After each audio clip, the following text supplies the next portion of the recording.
May ditaong bagay na paparating sa mga sundalo ni Putin. Bawat Rusong hindi pinalad na ipadala sa unahan sa Ukraine ay natatakot sa bagay na ito na magising.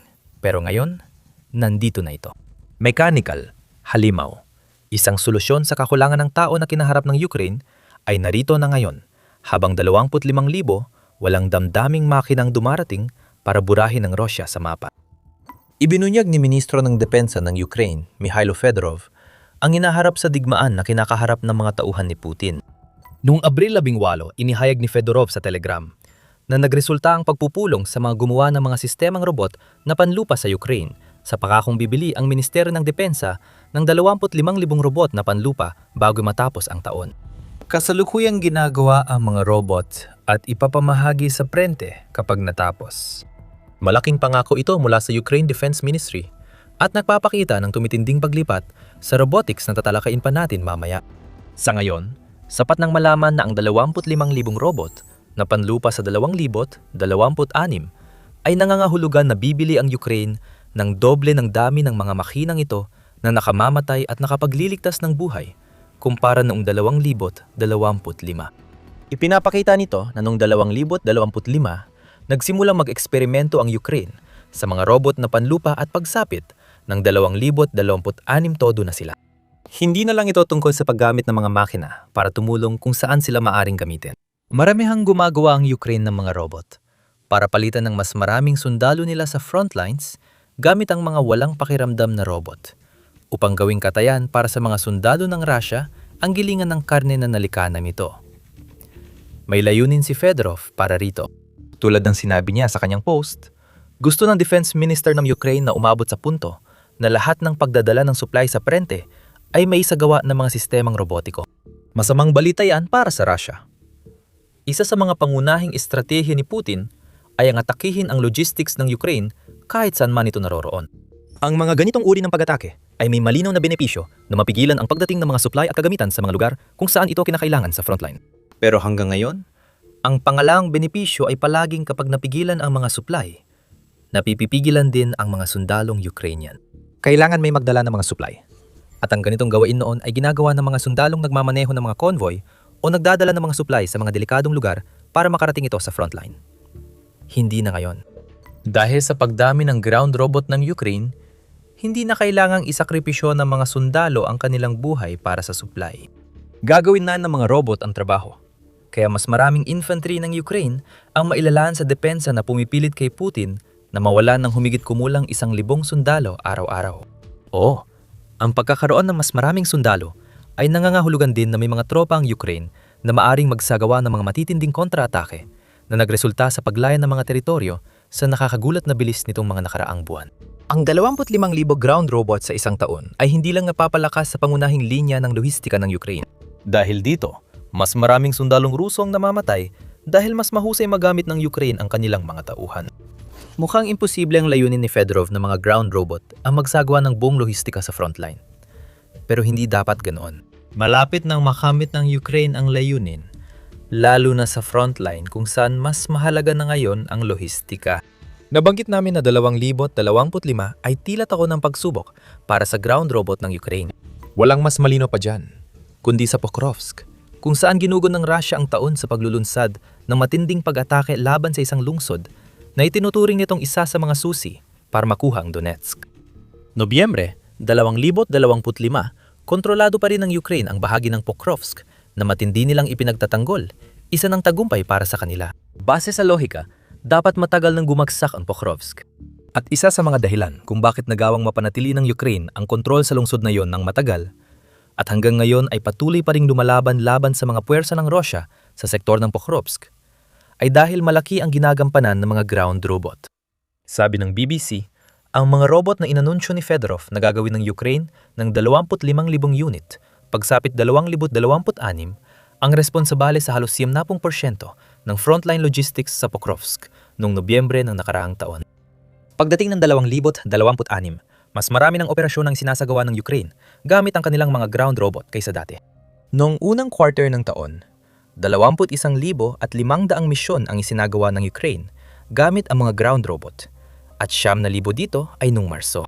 Tuloy-tuloy ang dami ng operasyon ng mga makinang ito na nagpapakita ng pag-unlad ng Ukraine sa pag-develop at pag-deploy ng mga robot habang nahihirapan ng Russia na harapin sila. Sa katunayan, ipinapakita ng mga numero na nagsasagawa ang Ukraine ng maraming misyon gamit ang lahat ng kanilang mga robot. Kung ang target na 25,000 para 2026 ay doble ng ground robots noong 2025. Ibig sabihin, may mga 12,000 at 500 ganitong makina ang Ukraine sa simula ng taon. 21,000 at 500 misyon at patuloy pang nadaragdagan ang naisagawa. Kaunti pa lang ang aktwal na gamit na ground robots ng Ukraine at hirap ang Russia na kumilos tungkol dito. Noong Nobyembre, sinabi ng BBC na mas mahirap makita ang ground robot kaysa sundalo o malalaking sasakyan na nagdadala ng supply. Ang mga robot na ito ay kayang patakbuhin mula sa malayo, nagbibigay proteksyon sa sundalo, at mas mahirap i-jam gamit ang mga countermeasure sa electronic warfare kaysa sa mga aerial drones sa Ukraine. Mahirap pigilan ang ground robot ng Ukraine, kaya kinatatakutan sila ng Russia. Pero hindi ibig sabihin na imposible silang pigilan. Ano ang dapat gawin ng mga sundalo ni Putin laban sa bagong uri ng kalabang walang pakiramdam, hindi natatakot, at kayang sumabak sa matinding labanan nang walang pag-aalala sa sariling kaligtasan? Mukhang ang tanging sagot ay umasa na lang na makita nilang ground robots at makaisip ng paraan para sirain ito. At gaya na malalaman mo mamaya, mas marami pang ginagawa ang mga robot na yon bukod sa pagsasagawa ng mga misyong pang-supply para sa Ukraine. Pero balikan muna natin ang pangunahing bilang. 25,000 ground robot ang gagawin sa 2026. Paano yung posible? May mga order na ang Defense Procurement Agency ng Ukraine at pumipirma ng mga kontrata. Sa ngayon, 19 na kontrata na ang napirmahan ng ahensya sa mga gumagawa ng ground robot. At ang kabuuang halaga ng mga kontrata ay halos $250 milyong. Malaking halaga yon para sa Ukraine. Ibinibigay ito sa pamamagitan ng mga kontratang tumitiyak sa pagpapatuloy ng mga kumpanyang magiging sentro ng estratehiya nitong nakabatay sa lupa. Iniulat ng United 24 Media na ayon kay Fedorov, binabago ang mga kontrata sa pagbili para bigyan ng mas mahabang panahon ang mga tumatanggap nito. Pero mukhang hindi ibig sabihin nito na mas mahaba ang oras ng mga gumagawa para buuin ang mga partikular na ground robot. Sa halip, kinokontrata sila ng mas matagal kaysa dati, na nangangahulugan na mayroong silang katatagan na dulot ng kaalaman na may pangmatagalan silang kita. Ang katatagan ay nagdudulot ng pagpapatuloy. Ang kumpanyang may malinaw na pinagkukunan ng pera ay makakabuo ng matibay na supply chain at makakapagplano para matugunan ang kontrata.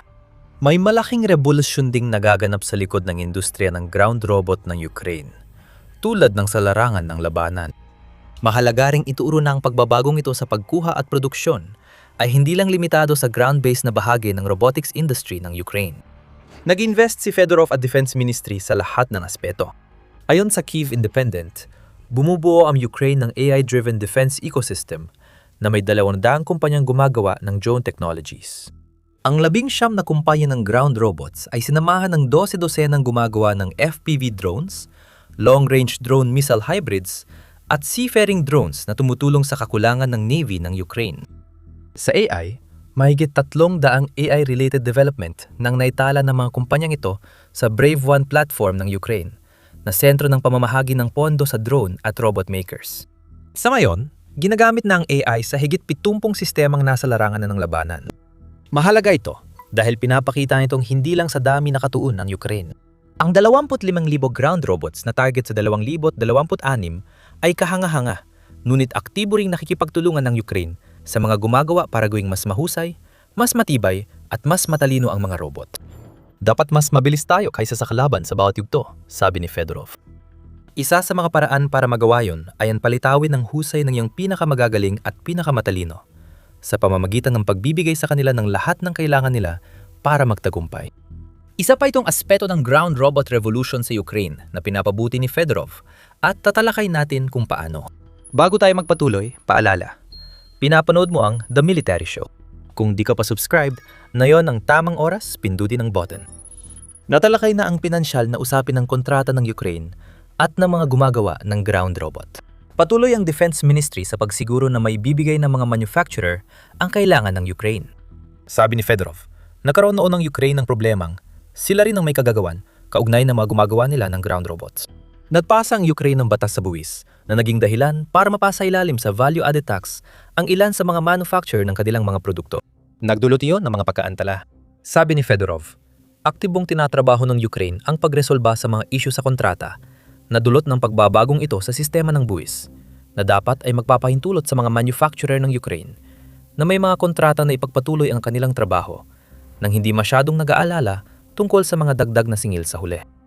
Nasa isip din ni Fedorov ang pagpapabilis.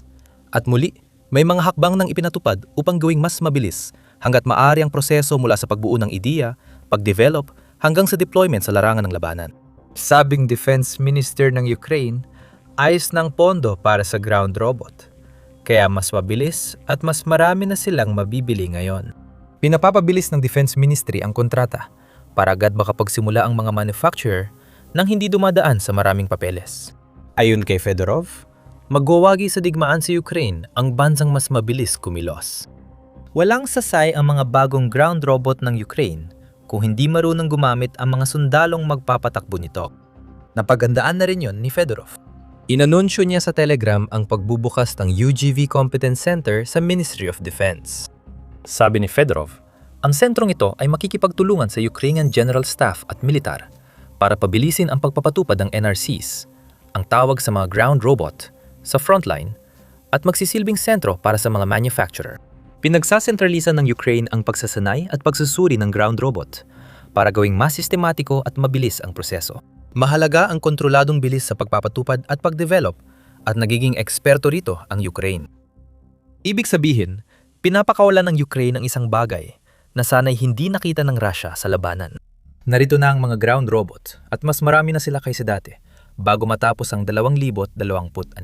Isang buong hukbo na binubuo ng 25,000 na mga robot na ito ang binubuo bilang isang di makataong puwersa na layuning lipulin ang Russia. Pero baka hindi sa parang inaasahan mo. Kayang lumaban ng ground robot at magpapakita kami ng halimbawa mamaya. Pero ang pangunahing layunin nila ay bigyan ng Ukraine ng matagal na nitong kailangan mula nang ilunsad ni Putin ang pananalakay niya, pantawid sa kakulangan sa tauhan. Balikan muna natin ang Pokrovsk sandali. Kanina sinabi namin sa inyo na ang mga ground robot ng Ukraine ay humahawak na ng 70% ng logistics sa sentrong iyon, na nangangahulugang nabawasan ng panganib sa infantry ng Ukraine. Totoo yan. Ngunit ang hindi napapansin sa paggamit ng ground robot sa Pokrovsk at iba pang mainit na lugar ay nagbigay ito sa Ukraine ng karagdagang opsyon. Maraming nabanggit tungkol sa malalawak na kill zones ng Ukraine na umaabot hanggang 70 milya mula sa frontline sa ilang lugar. Gayunpaman, may sarili ring mga kill zone ng Russia at ginamit nila ito para putulin ang suporta ng mga sundalong Ukrainian mula sa kanilang likuran sa maraming pagkakataon. Ang Pokrovsk ay isa sa mga ganoong sitwasyon. Ayon sa BBC, napuputol ang supply lines ng buong unit ng sundalo dahil sa tangkang pagpalibot ng Russia sa Pokrovsk. Kung wala ang mga ground robot ng Ukraine sa Pokrovsk, hindi magtatagal ang mga sundalong iyon. Mauubos sana ang kanilang mga supply at tuluyang magsasara ang maliit nilang pagkakataon para umatras. Nakakagalaw ang mga ground robot sa mga kill zone ng Russia sa parang hindi kaya ng sundalo at tradisyonal na sasakyan. Ang ilan sa mga robot na ito ay sapat na kaliit para magkasya sa isang lane ng bisikleta. Kahit na may dala silang mga supply, kaya nilang dumaan sa mga rutang hindi kayang daanan ng malalaking sasakyan. At dahil sa kulay nila na tumutugma sa kanilang paligid, kasabay ng kakayahang magtago at manatiling hindi gumagalaw kapag may banta, mas maaasahan din ang mga ground robot pagdating sa tuloy-tuloy na paghahatid ng mga supply sa unahan. Ito ang robotisasyon ng impanterya ng Ukraina, oo. Pero ang robotisasyong ito ay nagbubukas din ng mga bagong oportunidad na hindi pa umiral noon bago naging laganap ang mga ground robot sa larangan ng labanan. Di natin dapat baliwalain ang malaking epekto ng paggawa ng mas maraming ground robot sa impanterya ng Ukraina, lalo na't dehado sila sa bilang ng tao kumpara sa Rusya. Kahit wala sanang mga hamon sa pagre-recruit at pagkukonskripto ng mga sundalo para sa kanilang depensa, haharapin pa rin ng Ukraina ang isang bansa na may populasyon na halos 4 na beses na mas malaki kaysa sa Ukraina. Tumutulong ang mga ground robot ng Ukraina sa ilang paraan para malampasan ng bansa ang kakulangan nito sa tao. Ayon sa El País, ginagamit din ang ground robot sa paghahatid ng gamot sa harapan at paglikas ng mga sundalo, hindi lang sa logistics. Aktibong nakapagliligtas ang mga robot na ito ng mga taong baka nasawi na sana kung wala sila. Ang nailigtas na sundalo ay madalas nakakabalik sa labanan. At kahit hindi, napapababa ng Ukraine ang casualty rate at naipapakita na di nila tinatrato ang sundalo gaya ni Putin. May mga kwento na tumanggi ang Russia, na isugal ang pagkawala ng kagamitan para mailikas ang kanilang mga sundalo. Mula pa noong Mayo 2022, ayon sa ulat ng Newsweek tungkol sa mismong pangyayaring iyon. Para sa mga tuta ni Putin sa harapan na yon, siguradong malaki ang epekto sa kanilang moral kapag nakikita nilang gumagamit ang Ukraine ng mga ground robot para sa paglikas. Hindi pinayagan ni Putin ilikas ng Russia ang mga sugatan. Samantalang, ang Ukraine ay gumagawa ng teknolohiya para iligtas ang sundalo nila. Problema pa rin ng Ukraine ang kakulangan sa tao. Ayon sa artikulong inilatala ng Carnegie Endowment noong Marso, 17 malaki ang kakulangan ng tao ng Ukraine sa buong linya ng labanan. Lalong lumalala ang mga problemang ito dahil sa bumababang bilang ng mga voluntaryong nare-recruit at sa naunawa ang pagkapagod sa digmaan ng mga sundalong nasa unahan na matagal nang nagsisilbi, buwan o taon na ang binibilang. Ayon sa The Independent, may problema ang Ukraine sa conscription dahil 2 milyong mamamayan ang umiiwas sa draft para hindi malagay sa panganib laban sa Russia. May hamon ng Ukraine dahil sa mga sundalong umalis nang walang pahintulot. Ayon sa The Independent, may halos 270,000 kasong isinampa sa korte ng Ukraine laban sa mga sundalong AWOL mula 2022. Ayon sa Carnegie Endowment, maaring maresolba ng Ukraine ang kakulangan sa tauhan kung ituturing ang mga sundalo bilang isang elemento ng mas malawak na puwersang militar, hindi bilang mga tauhang tinitingnan ng paisa-isa. Ang susi ay gawing lakas panlaban ang mga tauhan, at dito pumapasok ang mga ground robot ng Ukraine. Kayang magdala ng mga robot na mas mabigat kaysa sundalo, nadudulot ng takot sa kalaban, at kinokontrol ng mga sundalo mula sa malayo. Dapat magsama ang pamumuno, pagsasanay, organisasyon, at doktrina para makabuo ng epektibong unit. Sa tamang kagamitan, natutulungan nito ang Ukraine na mas mapakinabangan ang kanilang limitadong resources. Madaling matalo ang 10 sundalong unit laban sa Russia, pero nagiging mapanganib kung may ground robot at aerial drone. Alam na ito ng Ukraine, at ngayon, may teknolohiya na sila para gumawa ng ground robot na pumapalit sa mga sundalong nasa unahan. Bumaba na ng hanggang 30% ang casualty at inaasang mas tataas pa ito dahil dodoblehin ng Ukraine ang bilang ng ground robot sa 2026 kumpara sa nakaraang taon. Inayos na ang issue sa manpower sa Ukraine, habang mas hirap ang Russia ngayon dahil mas marami silang nababawasan sa manpower kaysa dati. Itinuturing talaga ni Putin ang kanyang mga sundalo bilang mga mapagkukunan lamang. Walang pagsubok mula sa leader ng Russia o militar nito na bumuo ng isang holistikong lapit sa pakikidigma na sinusuportahan ng mga ground robot ng Ukraine. Iyan ang dahilan kung bakit tumataas ang bilang ng mga nasasawi sa Russia habang bumababa naman ito sa Ukraine. Ayon sa ulat ng LBC, 316 sundalo sa bawat kilometro kwadradong nasasakop nila ang nawawala sa Russia sa ilang reyon ng Ukraine. Ayon sa ulat, mas mabilis mamatay ang mga sundalo ng Russia kaysa sa nare-recruit at ganito na raw simula pa noong 2026. Ito ang mga pagbabagong kailangan ng Ukraine para manalo laban sa Russia. Alam ni Fedorov ito kaya isa sa una niyang ginawa bilang Defense Minister ng Ukraine noong Enero 14 ay magpokus sa mga ground robot. Ang 25,000 bagong ground robot sa 2026 ay bahagi lang ng malawakang pagbabago ng Defense Minister ng Ukraine sa pagpapatakbo ng militar. At kahit na ang mga robot na yon ay pangunahing ginagamit pa rin para sa logistics at evacuation, ang tuloy-tuloy na pamumuhunan sa teknolohiya ay nangangahulugan na nakakahanap ang Ukraine ng mga paraan para magamit ang mga robot na ito sa mga paraang hindi inaasahan ng kahit sino. Ang mga ground robot na yon ay nangangasiwa sa pagsuko ng mga sundalong Ruso at kinukumpleto ang pagpapalaya ng teritoryo ng Ukraine. Paano? Panoorin ang aming video para malaman ang sagot sa tanong na yan. Tatalakayin namin kung paano nagawa ng Ukraine ang isang kauna-unahan sa mundo gamit ang mga ground robot, pati na rin ang mga implikasyon na makasaysayang tagumpay na yon. At kung nagustuhan mong video na ito, huwag kalimutang mag-subscribe sa The Military Show para hindi mo mamiss ang mga susunod naming ihahandog. At maraming salamat, gaya ng dati, sa panonood.